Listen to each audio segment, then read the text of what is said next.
Bonjour, bonsoir, le peuple congolais. Wabino président et à parti politique La Sentinelle, le prophète surnaturel King Élysée, Moutambouissi Lissousou, il y a opposition indépendante, la macro-opposition. Comme la répétition est pédagogique, nous sommes dans la nouvelle opposition. L'ancienne ezali ndenge moko na biso te. Yango tozobenga ya biso ezali la macro-opposition. L'opposition boyebi ya bandeko nyonso ezali la micro-opposition. Bango bazo bundisa régime o eza en place, mais la macro-opposition biso tozali ko s'opposer na occupation rwandaise et tozali ko s'opposer na oyo mindele baza kosala en Afrique. C'est ça la macro-opposition. Notre élite, c'est la vraie indépendance politique, économique, sociale et culturelle. Le lenge na lobela kabino tango iso, hier, c'était vendredi, le samedi le 1er juillet, ezalaki indépendant, toujours célébré fête indépendance ya Congo. Kobanda 1960 tina 2023, 63 ans. Mindele na lopoto ba occidentaux, ozui la Belgique, pays colonisé kibiso, ozui la France, ozui Angleterre, ozui lisusu États-Unis d'Amérique, bango pona bango balingi Afrique et bongate.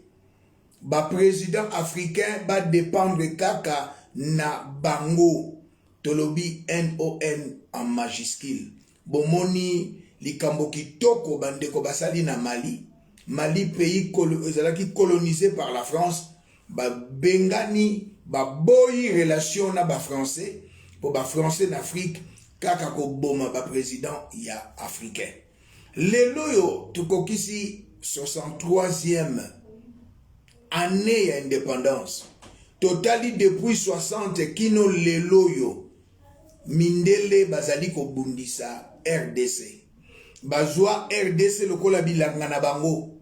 Balingi motambusi ya RDC, président bien sûr, azala moto bango bazako manipuler. 1960, mingi balobaka, il ne fallait pas qu'on soit indépendance na 1960, tozala qui préparait. Moi, je vous dirais que nous étions préparés. Mais l'homme blanc, principalement le belge, ba français na ba américain, bangonde ba kosaka, ba lakisa biso lokola tozala qui préparé. Angola est eu indépendance na mbula nini. Lelo Angola est bien. Zimbabwe est eu indépendance na mbula na nini. Lelo Zimbabwe est bien. Tokene na Namibie. Même Afrique du Sud a eu indépendance na mbula na année nini. Mais c'est l'homme blanc qui dirige l'économie. Donc l'homme blanc ne veut pas que l'Afrique ait développé. Et ça na charte na bango basala kuna na États-Unis. Oh, peuple congolais Lamouka. Peuple congolais Téléma. Peuple congolais Sosola na 60 ba incriminer le père de l'indépendance Patrice Emery Lumumba. Et Momoni na 96, comment que 97, même bien avant, même na 90, ba komi ko incriminer Mobutu, oyo bango ba azalaki pion na bango, ba kamati ba ekotia, ba longoli ye, ba pusi Kasavubu pembeni, Lumumba pembeni, ba tche Mobutu. Génération ya lelo sengeli boye ba histoire ya indépendance ya mboka na biso. 1960, le 30 juin indépendance. 2 semaines après, Moïse Tchombe, ba Belge balobi, sécession. Tomboka, Sala Yope Kolo. Kaka quelques jours après, balobi na Albert Kalonji, na Mbujimai, Sala Yope Ekolo. Tout ça, c'est l'homme blanc. Mondela lingi motomwindote. Mondela lingi Afrique ezala bilanga na bango. Ceux qui ba papa na biso ba bunda ki na ndenge na bango basala ki par na bango biso bana tokotikela ya biso bana na ya bakoko nini. Nous, l'opposition indépendante, notre lutte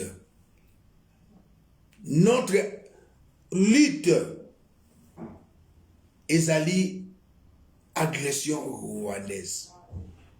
Na oyo to bengi bango ba bengi na lopoto ingérence kolinga kokota makambo ya Afrique comme ba pays africain. Nathalie sénateur moko américain lobi na ba chaîne na bango télévision lobi le 30 juin ce que élection et salamité mokonzi mboka wana esengeli azalate. Mais bino bo tricher le 30 juin. Et pays africain et le baka pona kopesa mitindo na ba français, na ba américain, na ba belge, na ba anglais, pays moko te. Nzamba sala biso nyonso ndenge moko. Mais bolingi ko sakana na biso pourquoi? Notre lutte, nous sommes des opposants. Nous luttons pour notre lutte. Toza pas opposant, toza ko lutter pour la vraie indépendance politique, économique, sociale et culturelle. Dans les pays francophones, le président Nyonso va sali plus de 2 mandats. Coup d'état constitutionnel, France à Kangi Munogo. Les Français n'ont pas de leçons à donner à la République démocratique du Congo, ni les Américains, ni les Belges. Boyo Kayango, trop c'est trop. Opposition à Bissou Zali contre l'agression rwandaise. Opposition à Bissou Zali contre l'ingérence des Occidentaux. Namboka Congo pe na ba pays Afrique. C'est ça notre opposition. Le Congo avant tout. Tout le monde a lecture na 60 ba pesi indépendance na loboko ya gauche ba botoli na droite ba pesi na droite ba botoli na gauche après 2 ans ba lobi allez Moïse Tshombe stop tane bazo sakana ba leader comme ba africain Moïse Tshombe wana atiki sécession esili bazu pona nini mabongis na bango ezalaki makanis na bango ezalaki ya kopesa pouvoir na moto ba bengi Joseph Désiré Mobutu. Ba utiliser Mobutu toujours dans l'homme blanc. Tant ba monie que IRSS ba panzi yango et comme siko Russie ba boaki Savimbi ba boaki Mobutu ba yeli biso AFDEL. Pays lokola Rwanda et koko bundisa RDC. Derrière le Rwanda, c'est les occidentaux, les multinationales. France azana nasima ya Rwanda. France azana sima ya Rwanda, États-Unis ezana sima ya Rwanda, bangonde bazo bundisa Congo. Alors ça bazo bundisa Congo, ngape congolais na ko bundisa sous régime en place, je dirais NON à majuscule. Na bundisa ki Joseph Kabila po azali mwana ya AFDEL. O ba Rwandais ba mema na Joseph na Laurent Désiré et Laurent nani Mouzé Kabila. Mouzé Kabila ne mérite pas Babengaye héros, non. Même si basali mausolée wana, ezali construction anarchique, bazo mausolée na ya Laurent Kabila, bake no sala ona mboka na ikuna na Katanga, na Moba. Toza na premier président de la République, Kasavubu, mausolée na yeza wapi na mboka na ye. Ya Laurent Désiré Kabila et cause en ville qui c'était peu place bâtie wana liboso ya palais de la nation eza construction anarchique batambusi mboka ba bazana ba institution to sengi na bino biso la macro opposition la nouvelle classe politique tozo bunda pona to lingi lisusu ingérence ya ba mindele na Afrique te en commençant par notre pays. Tozo bundisa occupation rwandaise. Bazo loba, mais bazo sanctionné te ba mindele. Kagame, c'est le néo-nazi. C'est le Hitler africain. Avec son petit frère Joseph Kabila. Et l'autre côté. Ba bomi, peuple congolais boyebi, la répétition est pédagogique. Ba bomi Lumumba, pour azalaki congolais. Babomi Laurent Désiré Kabila, Bacheli Bino un Rwandais. Il a dirigé 18 ans. balongoli ye babomi ete basécuriser ye à travers le président africain basimba ye te. Mais si Joseph Kabila était congolais d'origine, ses parents congolais, mais lelo Joseph Kabila zana ce pays. Oui, nalobaka ya solo banalise nangezali constructive. Roger Lumbala babombi ekuna na bamindele. Ba crime Roger Lumbala sala ekokani à Joseph Kabila te. Joseph Kabila a sali ba crime de guerre, crime contre l'humanité, génocide. Mais comme Lumbala c'était un Congolais, fils du pays, bazuye babwaki na boloko. Mais Oyazali Congolais te, ba président africain, ba mindele, bazolinge la Joseph Kabila. Joseph Kabila a détruit le pays. Ya on a voyé sur Olivier Lembe yoga rapé Sony. Joseph Kabila tikali kolinga yote. Po abacha ye président, il fallait dans la femme congolaise. Olivier Lembo yebi yango wana zalaki na Kinshasa. Olivier Lembo zalaki mwasi ya Eric Lenge. C'était il fut major, camarade ya Joseph. Mwana ozane ya liboso wana na Joseph azamwana. Binota azamwana ya Eric Lenge. Joseph Kabila a zui mwasi Eric Lenge. Joseph Kabila a bomi Eric Lenge. Olivier Lembe yoga rappé Sony. 4 ans. Sénateur à vie. Au Vanata 2 mois. Et l'ongona était. Les loyo awa, les obio awa, les loyo awa. Non. Le 30 juin. Aux Alakinini. Comme ça, la tourner à football. Au lobby au sali ba centre médical. Au sali ba clinique. Au sali ba hôpital. Na SDP na ville à Kinshasa. Mais aux a problème, il n'y a rien. Olivier Lembe. Aujourd'hui, journaliste, au tiki journaliste, wana boyaki, aujourd'hui, moi c'est à théâtre, il boye bibino nyonso. Olivier Lembe memi fi wana à théâtre na poto.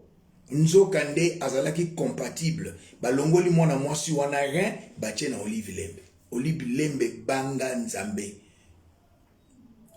Moi si a moyibi aza moyibi, moi si a ndoki aza ndoki. Quand balobaka maman colonel, moi c'est un colonel te, maman pasteur, moi c'est un maman pasteur te, maman général, moi c'est un général te, maman colonel, moi c'est un colonel te.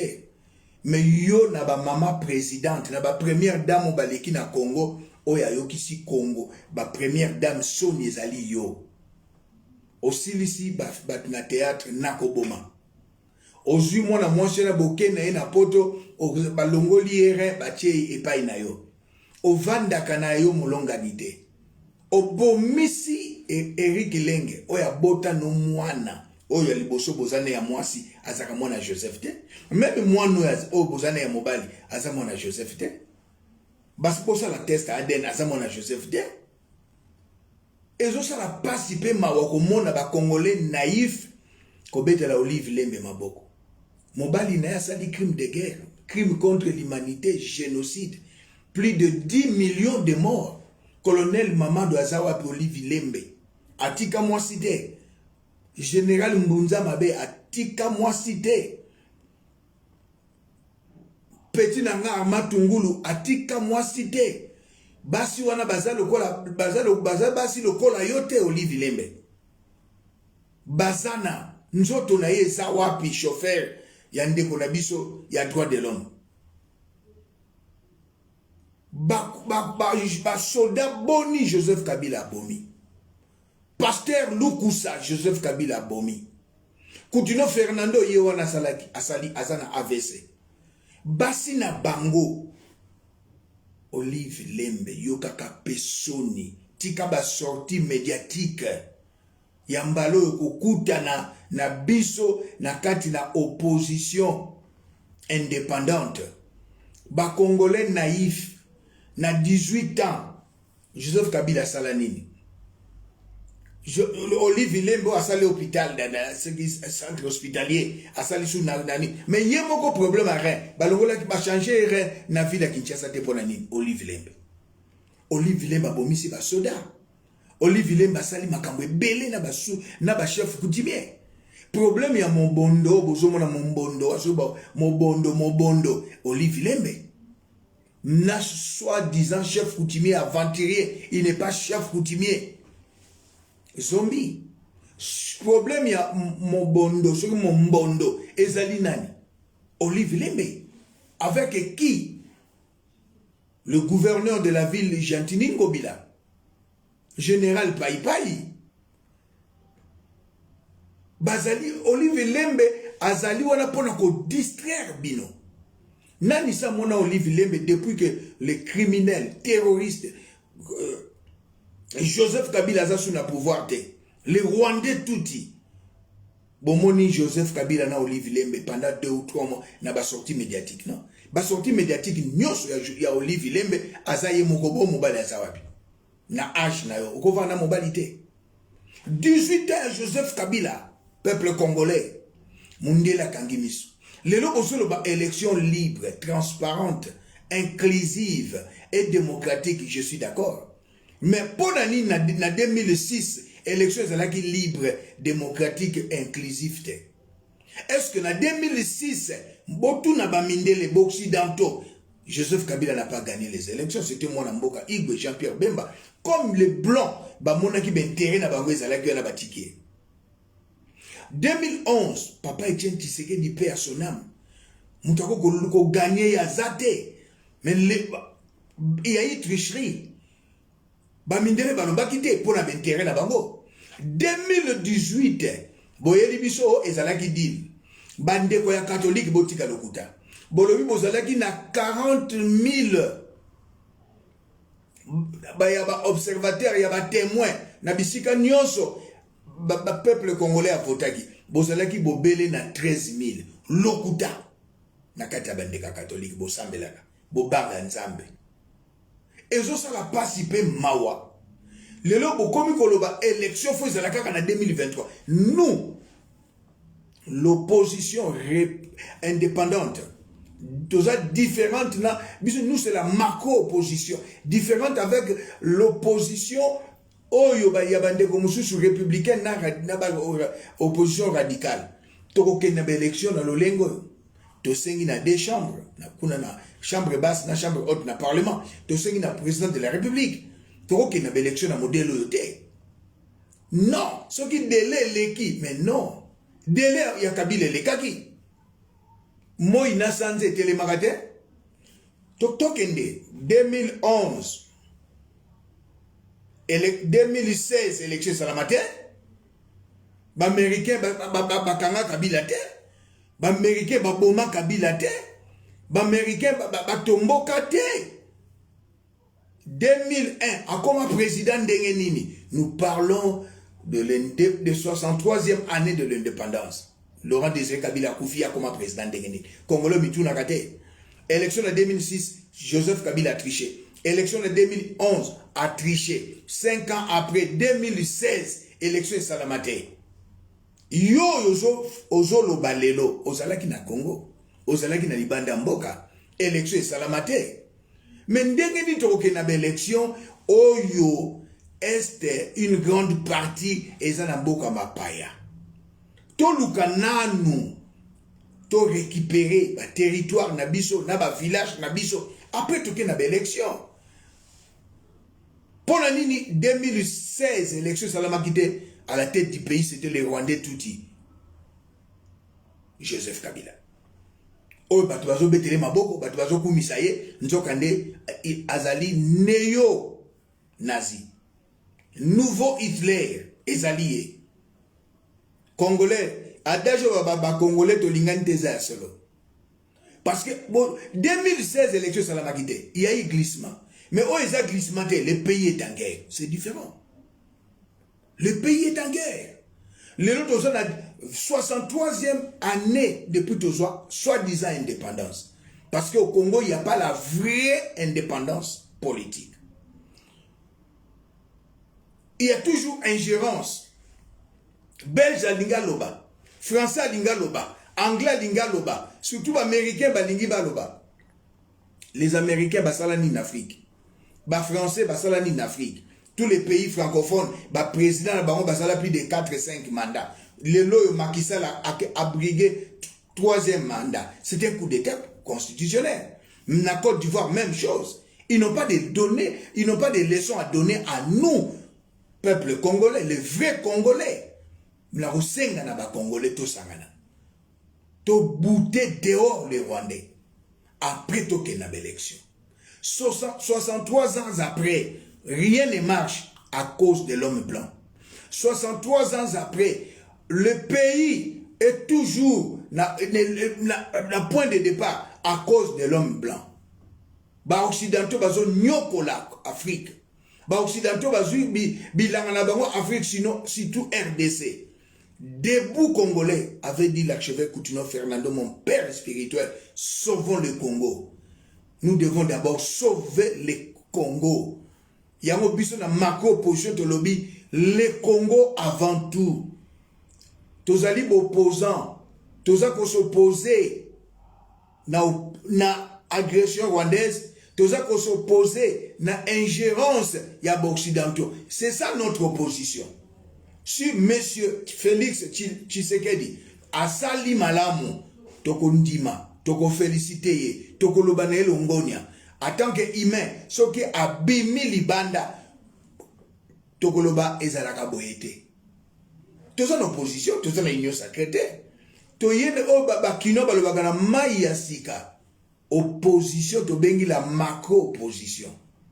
To yene opposition to lobi nouvelle classe politique. Renouvellement et intelligence ya peuple congolais. Toko kendakati na ba 50e anniversaire Mundele Sima azo pousser ba congolais mususu bossa la marche contre le pouvoir en place au lieu de la marche contre le Rwanda. Pays le la Rwanda ko agressé bisote. C'est Bill Clinton, les multinationales, UK, la France.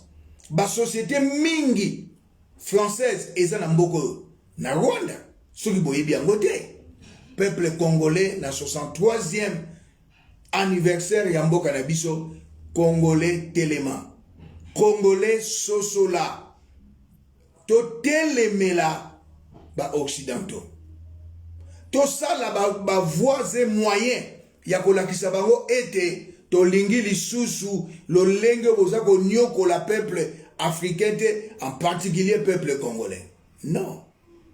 Na oyezo le kanamboka. Na koyebisa ndeko Salomo Idi Kalonda ensemble batekio. Belema musuna ko la kisangwa ate. Na monaki matinée politique. Na boku kutula kisango mawa. Na ko kutula kisape yango matinée politique y ensemble na ville Kinshasa pa ya nani leki oyo Francis Kalombo esali pasi esali mawa matinée politique bato bazo banga matinée politique bato bazalaki même pas 300 na bandal mais bozoloba ensemble pour la République eza mawa yange za la pièce contre pièce matinée politique na bandal y ensemble talabat pas même 300 personnes. Kalombo, coordonnateur provincial du parti pour la ville-province de Kinshasa, lance une intercession en faveur d'Augustin Kabouya, secrétaire général de l'UDPS. C'est pour que notre frère soit dévêtu de l'esprit du mensonge et d'oubli. Ensemble, la ville de Kinshasa, on dirait église de Bandisika. La bandale, Francis Kalombo. La presse.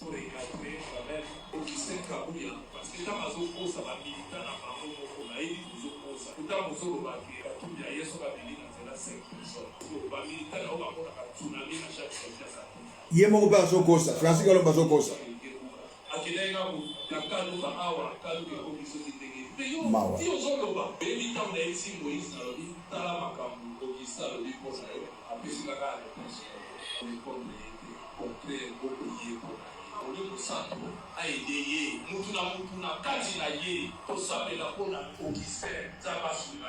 Sorti matinée politique et ensemble na ville à Kinshasa na bandal pas même 300 personnes ils a sonné et peu mawa bokamati bo livrer ndeko Salomo Idi Kalonda naza na évidence na boy ko balancer yango bandeko bakenda kotala Salomo Idi Kalonda bateki yo na bandeko y ensemble yango bakangi yo bateki yo mais lelo soki ndeko na yo ya Maniema alobi ke Non, munduki wana ezalaki ya ye. Tango munduki ezalaki ya garde corps. Bosalaka mukanda, bokendaki na bureau ya l'État, bolakisaki garde corps nanga bungisi mukanda. Abungisi plutôt revolver. Tango ba retrouver yango, bokendaki, bo signifier que ezali retrouver, pe ekomaki revolver ezalaki ya yo, ekomi pa ya ndeko Salomon ndenge nini. Bandeko ya ensemble bozala ini, bandeko ya ensemble bolingana, bolivre ndeko Salomon par jalousie. Et bosali soni bandeko ya ensemble. Ndeko Fayulu akokende na boyokaki ba ide na pesa kibino, ndeko Fayulu merci. Bosala marche te, bokende nde na njili, mais bino bosala ki marche, mais si ma monsieur Fayulu ase andiminga, bake na njili, bino ensemble bolobi bokoyate. Non, Moïse azobanga kokite Kinshasa, Moïse Katumbi a livré Salomon. Moïse Katumbi a peur. Et je demande à Salomon Idi Kalonda de collaborer avec la justice. Ba collaboraka. Soko collaborer na justice, ba peno baliko pe, ba sala yo, ba pesa yo, et cause à la mouke, to ba ko akite yo. Salomon Idi Kalonda collaborer avec la justice pour bande ko ensemble ba livrer yo. Je vais vous donner un exemple na Russie. Opposant principal, il y a monsieur Poutine. Azalaki empoisonné, traité en Allemagne. Voilà un leader. Azongi, moi si na yeba tozonga, azongi na aéroport, bateau, militaire ne bayaki ebele, dévier avion pour kita na aéroport, musu bakangie tilelo.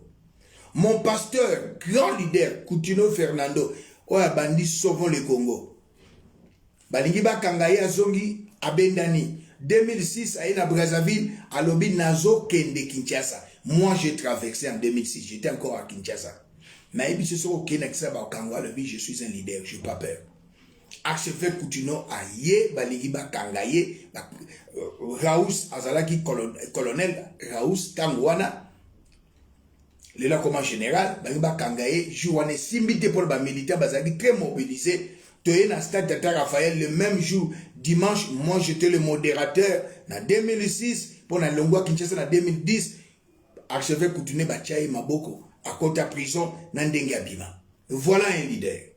Talan de quoi un leader, Jean-Pierre Bemba Gombo, Igwe, Ayatina, Tamayoki Bakangi, pasteur Coutinho, l'archevêque Coutinho, Aye na prison ya makala peuple congolais. Baboya kota basoda Jean-Pierre Bemba baskalade.